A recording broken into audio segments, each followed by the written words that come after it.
Біз өткендегі ығайлар мен сығайлардың жемқорлық, протекция істерінен сабақ алуымыз қажет. Болат Назарбаев деген қазақстандық азамат 5 жыл мерзімде Қаскелең, Талғар, Астана қалаларында коттедж қалашығын салуға, әкімшілік ғимарат, базар салуға 244 гектар тұратын 59 жер телімін алған деген ақпарат бар. Сол кісінің фамилиясына берілген қағаздар менің қолымда. Бұл жер телімдерінің нарықтық бағасы $100 миллион тұрады. Ал цифрлық даму министрлігінің директорына сүйенсек, 2 миллион азамат 10 сотық жер ала алмай телміріп жүр.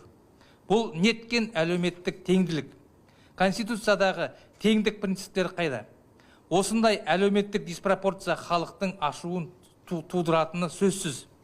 Біз түсінуіміз керек. Мұндай бұраудың міндетті түрде сұрауы болады.